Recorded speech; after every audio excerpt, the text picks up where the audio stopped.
17 বছর আমি এত অত্যাচার নির্যাতনের কাছে আমি হতাশ হই নাই, মাথা নত করি নাই। আর এখন হাসিনা মুক্ত পরিবেশে, ফ্যাসিলিটি মুক্ত পরিবেশে আমি হতাশ হব? আমরা যেদিন ডিবি অফিসে এই লাস্ট শত শত নেতাকর্মী ছিলাম, সাধারণ ছাত্র ছিল, যারা বৈষম্য বিরোধী আন্দোলনের নেতৃত্ব দিয়েছে, তারা আমাদের সঙ্গে ছিল। একসঙ্গে মিলে আমরা সেখানেও বলেছি, তার আগে যতদিন এই প্রেস ক্লাবে মিটিং করেছি, তার আগে গত 17 বছর যত মিটিং করেছি, যে হাসিনার ক্ষমতা কখনো পার্মানেন্ট হবে না, পার্মানেন্ট হইতে পারে না। কারণ অ্যাবসলিউট পাওয়ার কোনোদিন বাংলাদেশের মানুষ কাউকে দেয় নাই, দিবেও না। আমরা যদি এখনো প্রাপ্তির জায়গা থেকে কেউ ভুল করি, তাহলে পরিণতিটা একই হবে।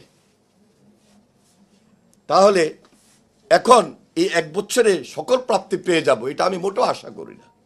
বাংলাদেশের মানুষ কেউই আশা করে না। আর যেহেতু একটা অন্তর্বর্তীকালীন সরকার, কতটুকুই বা করবেন? কিন্তু মনে রাখতে হবে, আমাদের বাংলাদেশের মানুষের, আমাদের একটা ধৈর্য ক্ষমতা, ধৈর্য ধারণ করা, এটা কিন্তু এই মুহূর্তে এই সময়ের দাবি। হতাশার কিছু আমি দেখি না। কেন আমি হতাশ হব?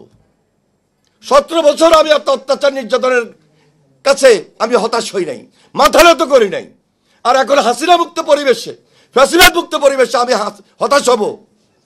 আমি অন্তত তরুণদের সঙ্গে বা তরুণদের রাজনীতি করতে গিয়ে এই বয়সও আমি হতাশা প্রকাশ করি না। সুতরাং এই তরুণ কখনো হতাশ হতে পারে না, এই যুবক হতাশ হতে পারে না, এই ছাত্র হতাশ হতে পারে না। এটা আমাকে ধারণ করতে হবে। যে জাতি, যে যুবক, যে ছাত্র, যে তরুণ ধারণ করবে না, সেই দেশে গণতান্ত্রিক পরিবেশ, গণতন্ত্রের ভিত কখনো শক্তিশালী হতে পারে না।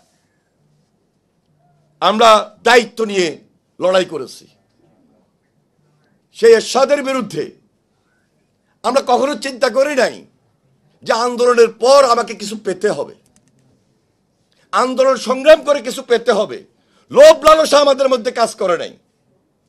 এগুলো ব্যক্তি বিশেষ 2-4 জন এরকম থাকে, কিন্তু পুরা জাতি কখনো বিশ্বাস করে না, পুরা তরুণ সমাজ কখনো বিশ্বাস করে না। যেহেতু আমরা রাজনীতি করি, এটা একটা সেবামূলক কাজ। এখানে পদ বিক্রি করে, আন্দোলন করে, নেতৃত্ব দিয়ে কিছু আপনি অর্জন করবেন ব্যক্তিগতভাবে হতে পারে। কিন্তু কেউ যদি এরকম করে, শেষ পর্যন্ত ডাস্টবিনেই তার পরিণতি হয়।